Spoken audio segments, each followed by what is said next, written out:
This episode of Checking In With is sponsored by Pizza Packet. Enjoyed by millions nationwide, Pizza Packet provides portion-controlled, prepackaged spice and Parmesan packets. Made with only premium quality ingredients, Pizza Packet is the most convenient and most cost-effective way to provide added value to your customers.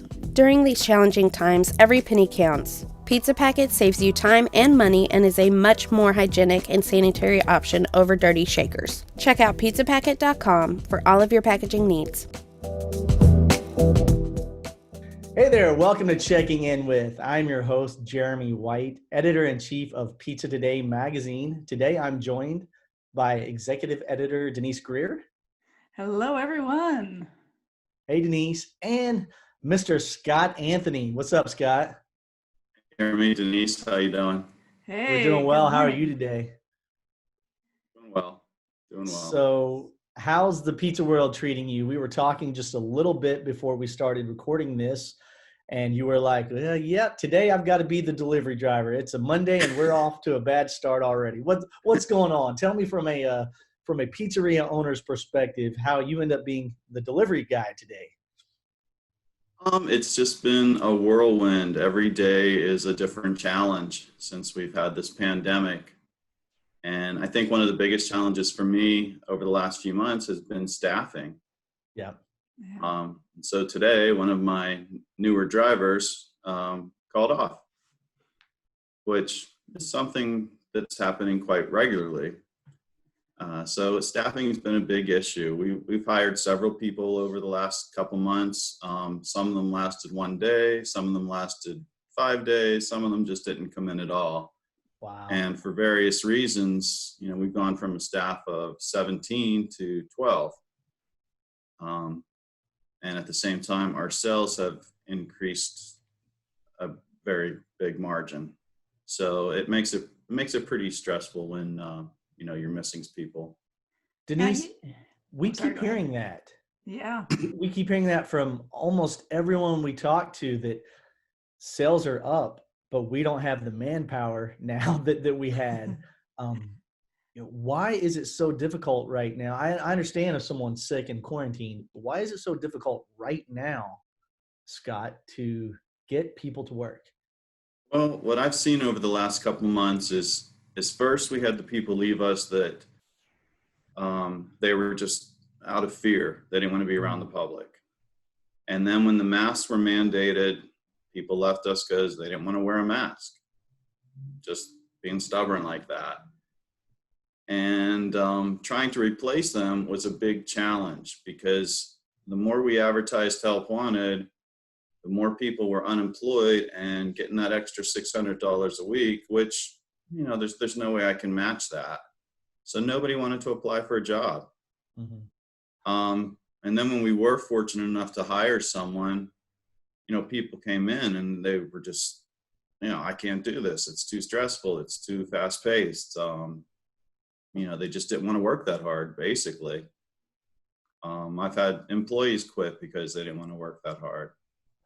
And it reminds me so much of something Big Dave told me years ago, that you could always get an extra 10% out of your employees. You could increase your sales that much and your employees can handle it. But what I'm seeing is that you can't get an extra 15, 20, or 30% out of your employees, because it's just too much and it's just overwhelming. And I do understand that. And, I'm trying to help them by, bringing on additional help. But the entire pandemic has just brought a lot of stress on everybody, and so it's very hard to find people. And now it seems that people are conditioned to making so much money a week that they don't want to start in a job that's not paying top dollar.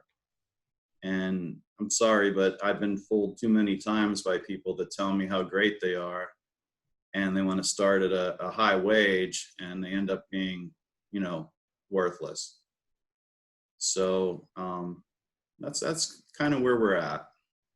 Yeah, and you're in a very small community. I mean, how large is Punxsutawney, anyways? The population size. The actual town is 5,600. Okay, and have you Have you been working on, the neighboring communities? Because I know you probably have communities nearby, maybe that you could tap, but I guess probably other people are tapping those as well, huh? Yeah, we're reaching out, as far as 20 miles with advertising for, help wanted. Oh, wow. And it's been, like I said, very hard to get any good applications in or Yeah. any applications at all. So, we've just tried to employ different tactics to help keep the stress off of our employees. We just have to tell people in the community when they call that, it's going to take a little bit longer for your order. A pickup that used to be, 15, 20 minutes is now 30, 35, 40 minutes. Delivery, should be within a half an hour, and now it's 45 minutes to an hour. So, we have to think of being able to service people with the quality they expect and, without overwhelming and stressing out our employees and ourselves. So, I guess, the saying we're all in this together is what really applies in this situation. I think the last time I talked to you, we had started cutting hours because our sales had dropped when COVID first hit. Yeah. And now our payroll is up 20% hour wise. And a good deal of that 20% is overtime of the people that are here. So, what we're seeing is that, with sales rising and fewer people to handle the orders, we're all putting in a lot of hours, and we're all, really working hard. And it's, even though sales are up, our expenses are up greatly too. Overtime's not an easy pill to swallow. Yeah, I bet. How are customers handling that? Obviously, it's very taxing on your staff and very stressful on your staff, but how are customers handling when, hey, Scott used to get a pizza to me in 18 minutes and now it's 34 minutes? Are they understanding because of the world we're living in right now, or are they still complaining anyway? For the most part, they're understanding. We lose a few sales due to that. But, we've also seen like a whole change in the customer's attitude and perspective over this time. At first, people were coming in and thank you for being open and thank you for being here and tipping very large amounts. And now it's, especially since all this unemployment money and all has gone out and stimulus checks, now it's kind of like, hey, I have the money, you owe me. So it's kind of flattened out a little bit, but they are kind of getting used to the longer waits, and there's nothing you can do about it. We are a small town. There's not too many choices here. We got a lot of pizzerias, but dine-in is very limited. Most of the dine-in restaurants in town have very limited hours. So if you want to, order out for supper, you got to expect the wait. And I think they're kind of getting used to that. Are you doing dine-in, Scott, or are you strictly carry out and delivery? Well, I liked it a little bit. I've always wanted to make this into a different concept where people could be here dining in and really enjoying the atmosphere and interacting with them. And we did add on, actually, the room that I'm sitting in now is as a private dining room that's been closed for the last, 5 months. So we were really working on that. And, for the first few weeks, we were all delivery carry out, which was great because I didn't have to do as many dishes and, you weren't bussing tables and waiting on people and stuff. But right now in Pennsylvania, it's 25%. So I have seating for 10. On the 21st, next Monday, it goes up to 50%. So we'll be opening up a little bit more seating. But even at 25%, I rarely have every seat filled. People are still a little bit cautious. I got my regulars, the lunch crowd, and, a few people for dinner. But for the most part, the tables aren't full. So I'm really not sure what to expect, next week. Our deliveries are definitely up. Carry out is way up. People want, besides delivery, they kind of need to get out of the house a little bit and see what's going on. So, yeah, I'm kind of anxious a little bit about next week when we do open to 50%. And are you, do you have any patio options, any like where the city has allowed you to do patio on the street, or have you looked into I that do kind of not. opportunity? The sidewalk in front of my space is too narrow, Mhm. so I don't have that option. And that's, that's okay with me. I, don't really feel like I want to be responsible for people outside and all like that. So I don't have that option, and it's not really making a difference to us. There's maybe a couple coffee shops around here that have utilized that option. And if we did, it would be closing down pretty soon anyways when the weather Yeah. changes. It's not real viable. Yeah, absolutely. Uh, I was thinking about your area, and is there any opportunities for investing your new sales growth into automation, those kinds of things? Have you guys pondered those types of avenues? I think we're about as automated as we can be to keep true to ourselves. One thing I've realized is that even though the sales are going up, we've invested a ton of money into this business over the last couple months. We had to upgrade all of our online ordering platforms. We've had to invest in new delivery equipment, more delivery equipment. I mentioned the overtime. We've also had to give out, raises to people to keep them happy, to keep them here. And our online sales have tripled because people want contactless transactions. And therefore, we're spending a whole lot more money in credit card fees than we did before. So all these little things, add up.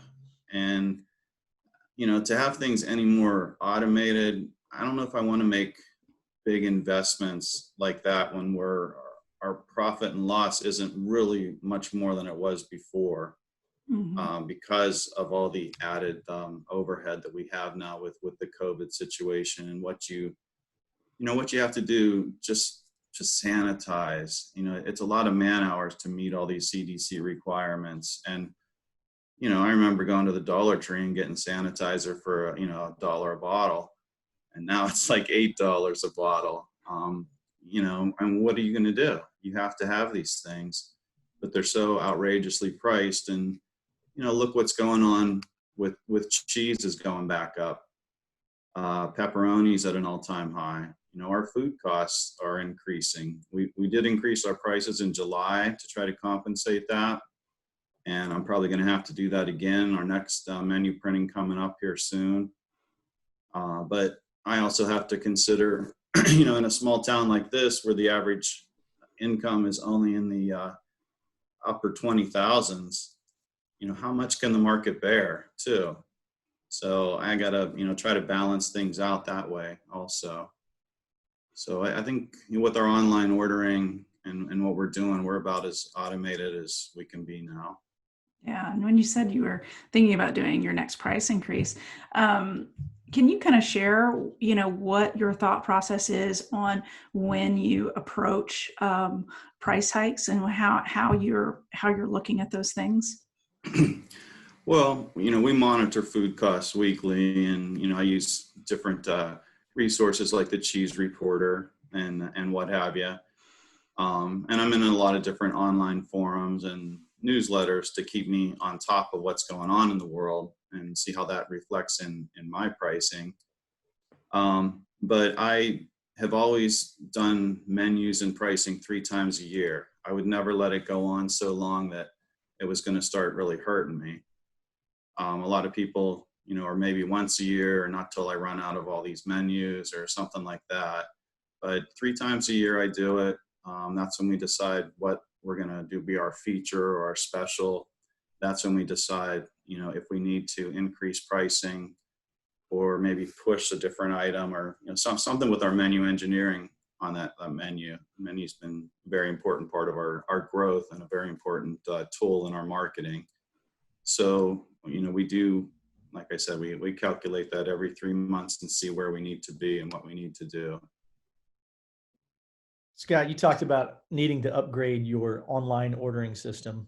You obviously had one previously. Was it just not robust enough for a higher volume? What inadequacies were kind of, were discovered when your online ordering started to pick up? Why exactly did you need to upgrade? Well, Apple and Android can be a real pain. Yeah. And when they upgrade their platforms, you're left with no choice but to upgrade your apps. So those definitely had to be taken care of. With our online platform as it is, it's fairly simple, but we had to make it as customer friendly as we could. And we had to let people know that it was there.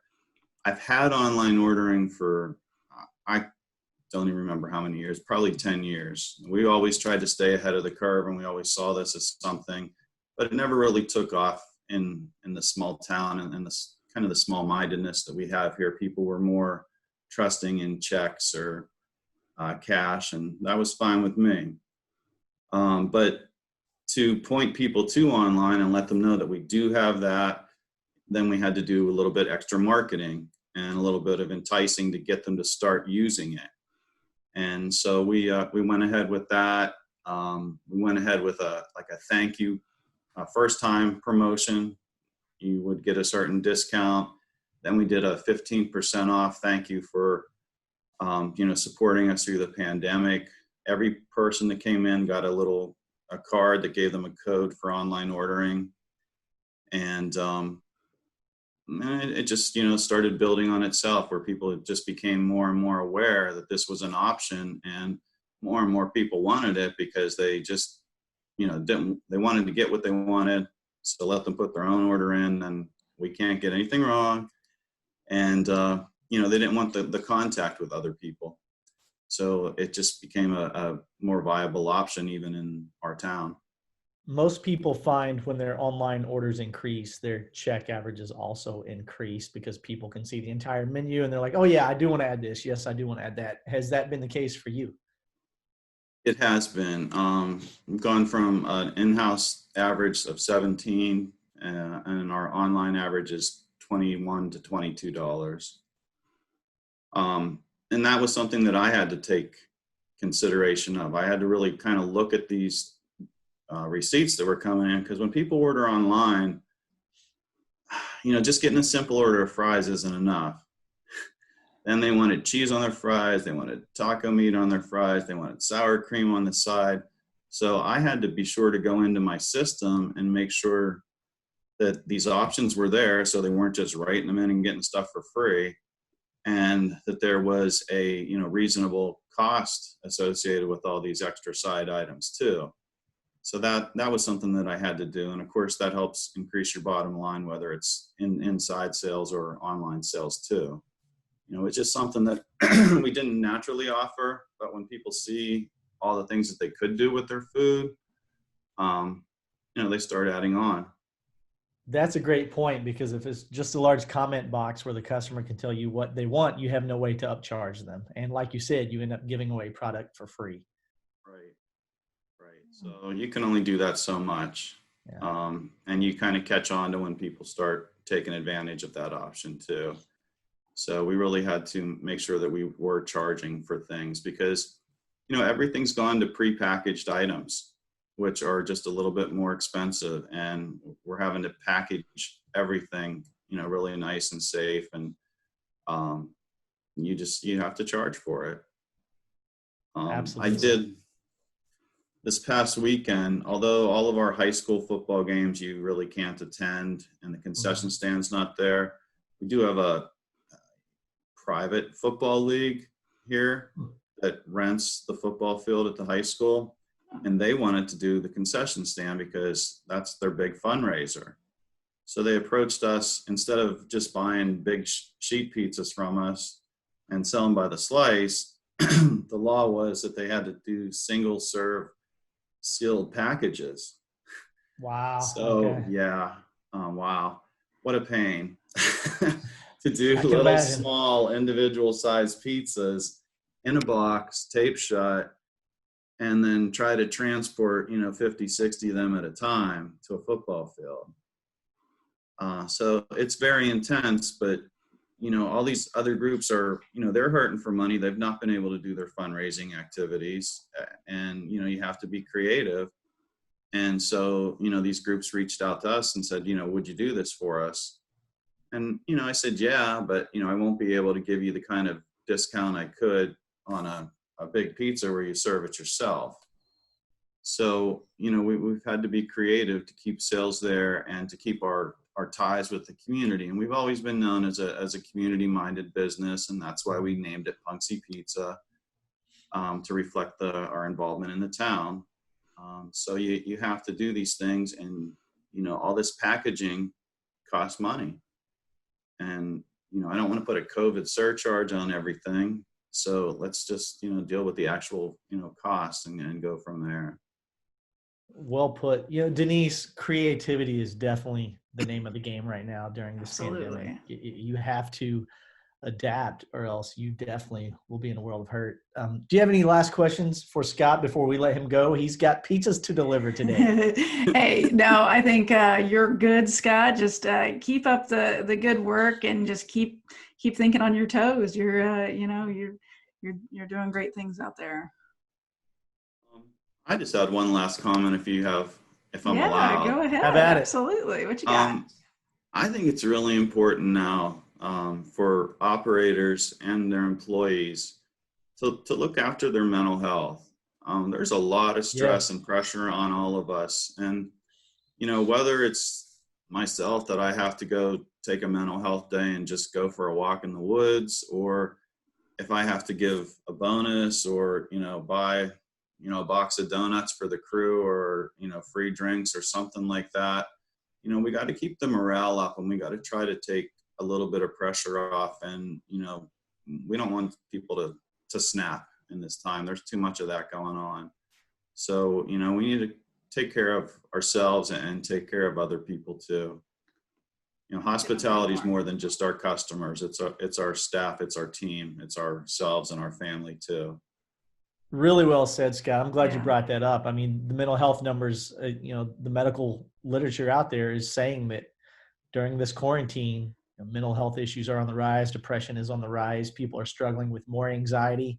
And that's understandable. And it's across the gamut. It's children as well whose school lives have been turned upside down. It's not just a demographic. It's all ages have been negatively impacted by this. So even a small gesture, here's a walk in the woods, here's 10 minutes to meditate, something to help take care of your mental health it's a great point. I'm really glad you mentioned that. Yeah. And also with operators, I mean, you guys are putting in so many hours to keep your businesses strong, and so much worry to make sure that that you're doing everything possible to keep everybody safe. So I think it's really important for operators to take those mental health days. It's going to matter so much. Yeah, definitely agree. And I'm ready for a mental health day. Wow, yeah, and actually, I love delivering. I like to get out of the store and just open the window and get some fresh air. I don't mind delivering, but I know I'm needed in the store. So yeah, when I get a chance to deliver, as long as everything's okay inside, I sure don't mind doing it. All right. Well, we'll let you get to that delivery. Scott, thanks so much for coming on the show today. We appreciate thanks for having all me. of your insights. Thanks. Thanks, Scott. All right, guys. Thank you. Take care, buddy. See you. Bye. Bye.